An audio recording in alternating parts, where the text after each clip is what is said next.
What is up, everybody? It is Matt, DeBary, and Dylan Webber back again.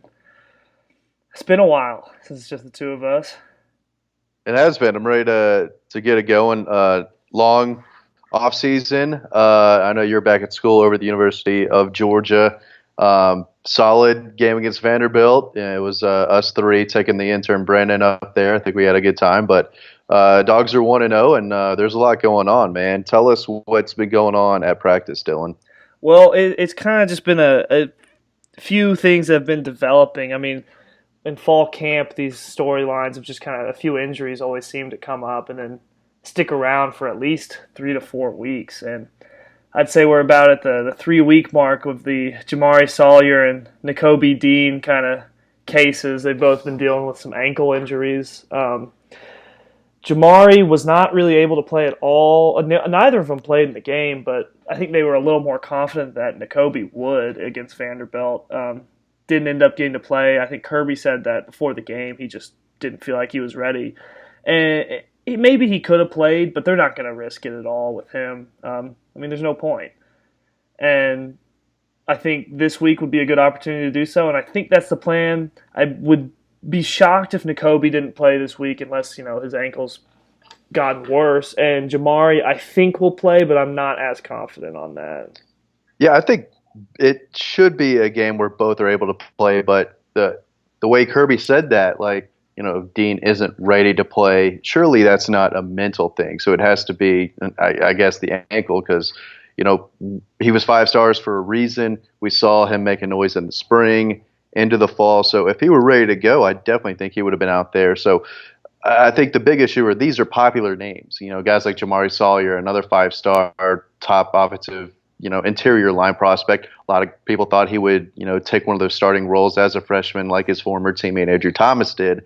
But people want to see Jamari out there. They want to see Nakobe Dean that we talk so much about. And guys like Adam Anderson, too, is being moved around a little bit. He's a former 5 star. So, these are young guys getting dinged up. But, surely they'll play in the next couple weeks, right? Yeah, if they are ready to play, they will definitely play them because Kirby, of course, wants to play guys like Jamari and Nakobe because he needs to get them ready. Jamari is the backup right tackle, and Cade Mays might more so be the de facto backup right tackle, but Jamari is a guy who will likely play meaningful snaps this year as a backup offensive lineman. He's a guy who could play guard, tackle, and they even worked him out at center last year. So you could see him really all over the place if only a couple injuries happen. And yeah, Jamari's a guy who would probably start anywhere else in the country, except maybe Alabama or Clemson. But he is a guy who I agree is going to get a lot of playing time when he's healthy. But you think they'll play in the next couple weeks so the injuries aren't too bad? Is that what you're saying? I would think so. And once again, stuff can happen. They can trip down the stairs and injure their ankle a little more. So it's hard to say definitively that, yeah, they are going to play. But with how things are looking in practice, they both seem to be doing fine and going through the motion full speed. You would think they would play.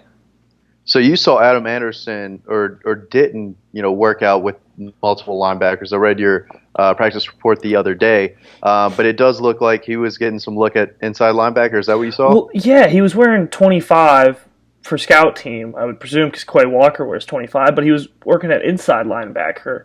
And I think Kirby said yesterday that they are not moving him to inside linebacker. That's just where he was practicing and playing, I think, for the purpose of scout team.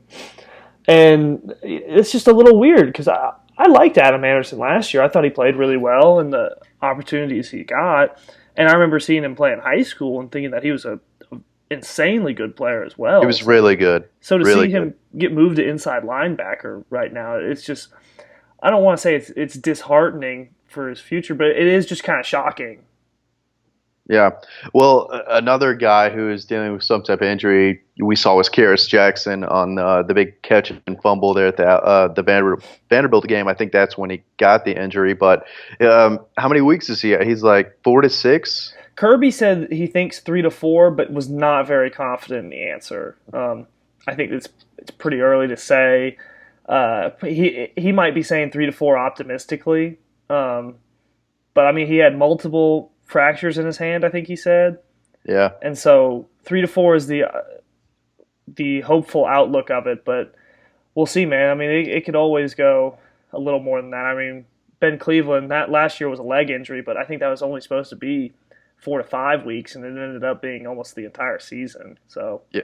Yeah. I mean, Karras is a guy who played a lot against Vanderbilt, too. Someone's got to step up. I think Don Blaylock could be that guy. I mean, is there anyone else, who you see in the slot, from that position who can make an impact? well, the three main guys that they were working on in the fall was Demetrius Robertson, Kearis Jackson, Don Blaylock, and we already know Demetrius Robertson is going to be a big part of the offense. We saw that on Saturday.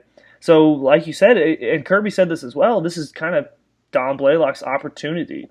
Um, I think Kirby said he's getting thrust into this role now, and it probably won't be as big of a role as Kearis's was. But I mean, he's still going to be playing meaningful snaps at receiver, likely. Yeah, he's definitely a guy who can do that if given an opportunity. I saw him for 4 straight years at Walton, from his freshman season in the playoffs where he dominated all the way until the end. He could play and he could run routes, he can catch. So, I'm excited to see a guy like Don Blaylock go out there and make plays. And we're going to see George Pickens' first catch the Bulldog, I'm sure, on Saturday as well. So, yeah. And go ahead. With Dom, he was getting some reps at first team through fall camp. It's not like he was just, riding the third string the whole time. They did give him looks there. And I think Kirby said yesterday, he's just a little less experienced than Kearis was. And that's about it. Well, Karras was on some punt return. Obviously, Simmons was there against Vanderbilt. I think Karras is another guy who is getting looks there. Mm-hmm. If not Simmons at punt return, I mean, is a guy like Zamir White going to get an opportunity back there if something happens to Simmons? Or no, James Cook does kick returns. You don't see the same guy returning punts as kicks. I mean, what are your thoughts there? I mean, I think Kearis got one punt return before the injury. They mostly went with Tyler Simmons. But I think the idea was to kind of use the two-man punt return system like they had with Mecole and Terry Godwin the past couple of years. But I think right now they might just go solely with Tyler Simmons if they don't have Kearis for it. Another guy, they could go with a guy like James Cook, I think. Otherwise, I think Don Blaylock also got some opportunities returning punts too. I could see that. But I think he would be mostly as like a hands guy, like get the fair catch, not trying to return it. Now, Tyler Simmons we saw is a guy who absolutely can return it, and they would like to have him return it. Yeah, if they're not blocking guys in the back and having holding calls just internal mistakes. They had a couple on special teams for sure, but they did give him a lot of room to return, and he is a fast, explosive guy. So I definitely see a big opportunity for Georgia special teams to have a big year, especially in these next couple weeks. Another guy who we're going to see a lot more of on Saturday is Zamir White. 5 carries, 50-something yards against Vanderbilt. I mean, it was really cool to see him play, and I mean, he definitely showed what he was a 5-star. I mean, we got a glimpse of the guy, and he was pretty good. Yeah, I think it was he had 5 carries for 53 yards, something like that, and definitely could have done a little better, with some more opportunities. But yeah, it was super awesome, and just to see in Nashville, not even in Athens, but just the crowd reaction to him getting in there, getting his first carries and first snaps. I mean, it was awesome. So we know he could make a big play because he made a couple, almost broke one big one for a touchdown. Do you think we're going to see his, role expand? I mean, I still feel like Brian Herring is going to be that number 2. He's going to get his touches because he's earned them and he's been in the program. It seems like, I guess for 4 years now, James Cook got a lot of touches, especially early on against Vanderbilt. I mean, do you see Zamir White getting more carries throughout the season? Do you think it's just 5 or 6? I mean, what are you hearing as it pertains to him maybe getting more playing time in the near future? I mean, it's just, Swift is untouchable at this point. That's right. Not getting past that. And Brian Herring, like you said, has really just kind of earned this, what he is getting right now. And I don't think the coaches are going to turn away from that. I do think Zamir is probably going to be in the range of 5 to 10 carries a game. And there will be a few games when he's running the ball well, they'll probably keep going with him a little bit more than usual. But I think he'll be that third running back who gets just a few carries a game, just when they need to get both Swift and Harry in a break. And then Cook again is just that offensive chess piece kind of that you could just do anything with. I wouldn't even call him a running back. Yeah, I don't think any of us over at Dog Post have. I mean, he's a weapon. He's the X factor. You see him catch the ball, and I mean, we know Zamir White has caught the ball because I saw him catching a lot of balls in practice. I'm sure you have too. That's a part of his game we haven't seen yet, but he did look good, and it was tough to bring him down, especially in the fourth quarter. So, maybe we do start seeing him getting some carries and wearing on defenses in the second half. But I do think it was a very good debut for Zamir, and he was all smiles after the game. I know that. Mm-hmm. Yeah, I agree. I think he is kind of that guy, the fourth quarter guy for sure. To let him just run the defense down, because Swift isn't really that kind of guy. He's the blowtorch, and Zamir's just kind of the hammer of it. Yeah, got to hold on to that football. He's all right there. That was a really nice play by the defender there. But really the only knock, I guess, if you want to call it a knock on Zamir's performance there. But, I mean, you're going to go see another running back really soon, I guess tomorrow, transitioning a little bit to the recruiting side. And a guy I really like a lot is Zach Evans. Some people in Texas think he's the best running back prospect since Adrian Peterson.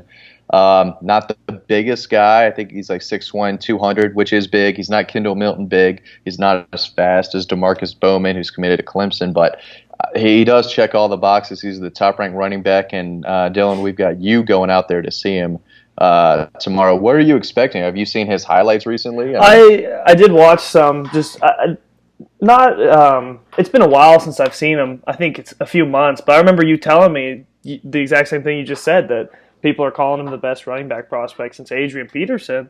And you're from Texas. I mean, yeah, of course. And I'm familiar with North Shore. I saw him play a few times back when I was living there. A very, very good football school. So it wasn't much of a surprise to hear he's from there. But yeah, I went and watched his highlights because of the praise you gave him, or the praise you were hearing from him. And so when you hear stuff like that, when you go see a kid like this, you just expect complete dominance, really.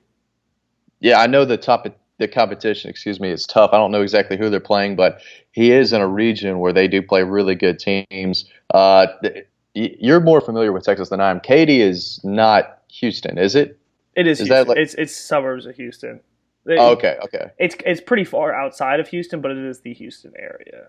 Gotcha. They did lose to Katy, who is a top-notch program. Yeah. Obviously, you know that, so no fault in losing there. But I do think North Shore is going to bounce back. But, I mean, you're the Texas guy. Are you going to try to get some big-time barbecue in Houston? I mean, is it a cool town? I've never been there, but hopefully you have a good time. It depends where you're at in Houston. But, yeah, I'll probably try and get some Mexican food for lunch, and then maybe some Whataburger post game.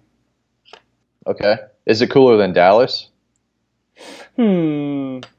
Dallas is very poshy. I like Dallas all right. I think I like Dallas a little more than Houston, personally. What about Austin? You're obviously from Austin. Austin's the best city in America. When does Georgia play? Can you remember off the top of your head? Georgia is going to Austin at some point, and I think early 2020s. I think it's not for like another decade. Okay. Well, maybe it's the 2030s, but I am excited about that. So you're going to Houston. I'm going to Las Vegas. Haven't been since I was 21. Very excited to go out there. I'm seeing 5-star cornerback Keely Ringo from the Phoenix area, and 5-star tight end Darnell Washington, who's from Las Vegas. They're playing at Bishop Gorman, where Tate Martell played back in the day. Looks super cool over there with all the mountains, but definitely excited to see a couple 5-stars who I think right now are trending Georgia's way. So that'll be cool. There's an In-N-Out Burger right across the street from my hotel, close to the Strip. So that'll be my first In-N-Out experience. So I think that might be one of the first stops when I get in. So yeah, I'm really looking forward to it. It's supposed to be like 103. Shit. Yeah, I've got back-to-back games. Keely Ringo's team plays at noon, Arizona time, and then Darnell Washington plays at 4. So I've got a lot of hours in the middle of the sun. Yeah. And so what exactly is the event that they're playing in? Why is there this double header? Well, there's like 5 games. It's like the Polynesian tournament, with some of the best teams from the West Coast, all coming to Las Vegas to play. There's 2 games on Friday. Clemson quarterback commit DJ Ugaly. I totally butchered that, but it is what it is. He is playing with his team there on Friday. There's 4 games on Saturday, but I only got to cover those 2, and they're back to back. So I got really lucky there. But it's gonna be in the middle of the day.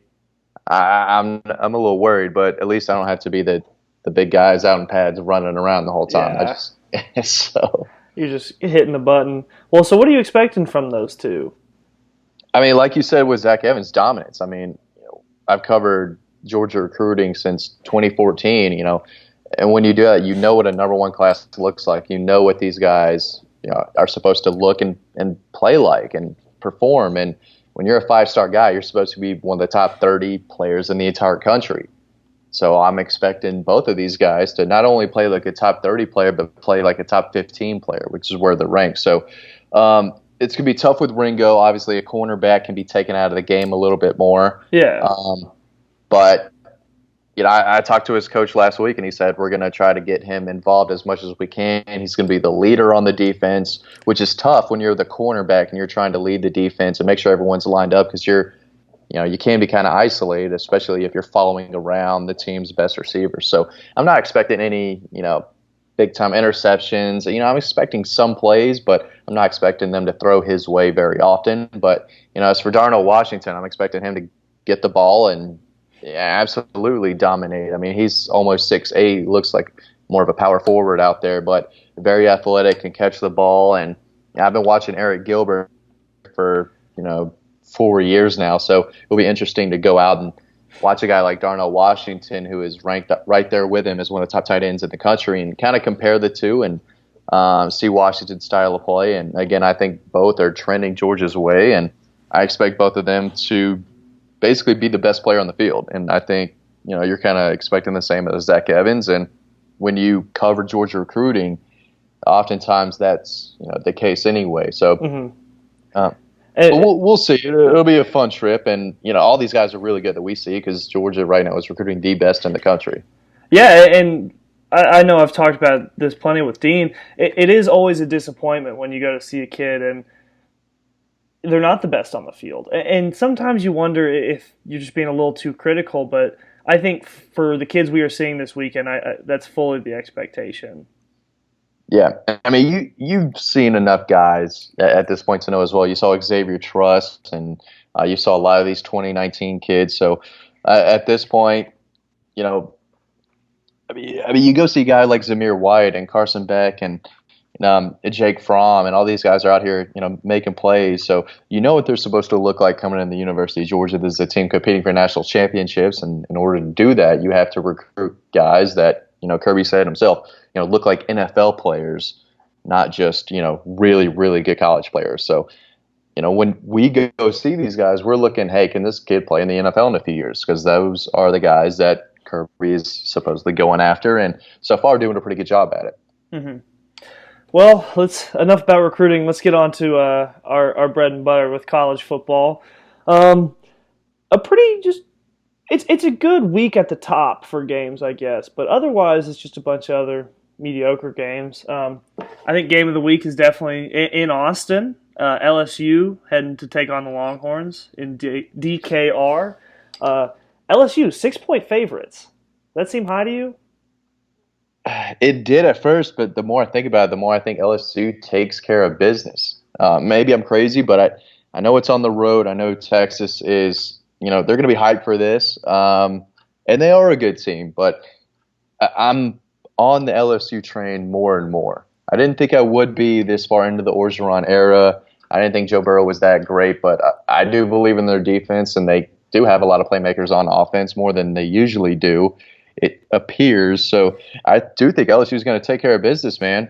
I'm kind of on that train too. I don't think it's high at all. I think, a 7-point victory or a 10-point victory would make sense. I totally see that. Yeah. And I mean, LSU looked really good last week. And Joe Burrow specifically, I thought looked really good last week. Yeah, he's a little better than I thought. I think it's going to be a great game. Is that at night? I'm trying to figure out if I'm going to be able to see that in Vegas. Was it 8 o'clock game? I think it's at night. Let me Okay. see. 7:30 ABC. Yeah. I might be able to catch the second half of that one, but I do think it's going to be great. I think the atmosphere is going to be wild out there. I know, the Longhorn faithful think that they're back, and if they are back, they should probably beat LSU at home. We'll see. I do like LSU. I think this game will be a huge, I don't know, way to trend for either team. Whoever wins this game, I think, will be trending upwards heavily, and will get a lot of momentum off of it heading into conference play for either of them. Yeah. I don't know Texas's schedule, but this is probably the second biggest or best team they'll play this year behind Oklahoma. For sure. Yeah. I mean, other than that, I was going to say maybe Iowa State, but even Iowa State last week. Oof. Yeah. But if you're Texas, you can lose to LSU, run the table, beat Oklahoma, win the conference, and still have a shot at that playoff. If LSU is their only loss, I think they'd be okay. And yeah, definitely. I mean, if LSU loses, I don't see them running the table, but I don't think the loser of this game is completely out of the playoff picture, though. No, definitely not. Not this early. And, maybe they could make it with 2 losses, Texas, if they lose to LSU, lose to Oklahoma, and then beat Oklahoma in the conference championship. But even then, it's still a little iffy. A team that I'm not sure can get there. I don't want to say it, but I do want to think it. If Clemson loses to Texas A&M, this is the best team they're going to play all year. If they lose to A&M, boy, it would be hard to put them in. I don't care if they win by 30 or 40 every other game. This is their game. I think Clemson's going to easily run the table if they can beat the Aggies. It's in Clemson. I don't think Clemson is going to cover. I think A&M is going to keep it closer than that, but I do see Clemson winning this game and then running the rest of the way. How do you see this going? Do you think Texas A&M could win this game at Clemson? What are your thoughts? I don't know if they can win, but I mean, a 17.5-point line for Clemson. That's a lot. That's really high. I mean, you are predicting a blowout at that point, honestly.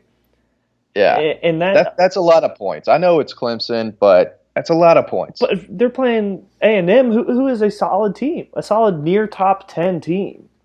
They can score. Kellen Mond gave us trouble last year, and if he's on his game, I definitely think Clemson is not going to cover. But I do think they'll escape with a win, but I see it being closer than that, Dylan. Yeah, I agree. I think it will probably be, and it could be in the a 14-point win, but I do not think it will be 17.5. Yeah, gotcha. Finally, we'll talk about the Georgia game a little bit. We got the Murray State Racers coming to town. Artemis McCorkle plays for Murray State. My boy Artemis. Oh, I hope he plays a for good Murray bit. State? Yeah, he should have done a little better than that. He's short, but the kid can play. He should have been, had a lot more scholarship offers than Murray State. We'll see if he gets out there, but he was a kid that I covered and was kind of pulling for throughout the recruiting process. But I mean, what's the line in this one? It's like close to 50, right? They haven't announced anything. It's going to be a bloodbath. I don't think. Again, it's hard to say because there is no exact line, I guess, right now. But I'm expecting this to be over shortly, and Stetson Bennett play a lot. I mean, someone told me that they said looking at the film that Murray State's defense over the past few years might be one of the worst that Georgia has faced. Yeah. I mean, when do the starters on the offensive line come out of the game? I mean, do those guys even play in the second half? Oh, I doubt it. I mean, maybe Trey Hill plays a little bit, or like a Ben Cleveland guy, but I mean, I doubt we'll see Andrew Thomas or Isaiah Wilson out there in the second half. I would be shocked if Jake Fromm was playing in the second half. I think they're going to let Stetson come in and just sling that shit around. He deserves it, yeah. This should definitely be his game. But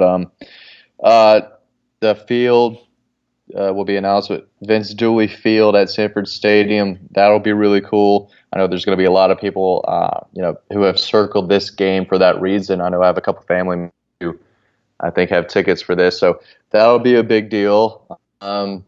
I hope it's not as hot in Athens this weekend as it is in Vegas. I don't think it will be, but I think it will still be like pretty hot. This will be toasty. Sadly, well, that's all I got, Dylan. Yeah, we've covered it. I mean, okay, realistically, for the Georgia game, we'll say at 38. Would you take Georgia by 38? Yeah, I'd take him at 38. Would you take him much more than that? I don't know. Would you take him at 42? Probably not. I mean, we saw with Vanderbilt, once they went up 21-0, they definitely took their foot off the gas and went very vanilla. I can only imagine how basic and simple they're going to go in the second half. I think last year, was there a running clock for one of the games? I mean, if that happens again, you can throw. They shortened the Austin Peay game, I think. They shortened that down to 10 minutes for the fourth quarter. I think you could see that happen this weekend. So that's why it's tough to really, especially put money on this game. I was looking to try to put money on something while I was out there, but it will not be the Georgia game. That's all I know. Yeah. Well, okay. One last thing. I'm looking at the lines right now. Alabama is a 55.5-point favorite over New Mexico State.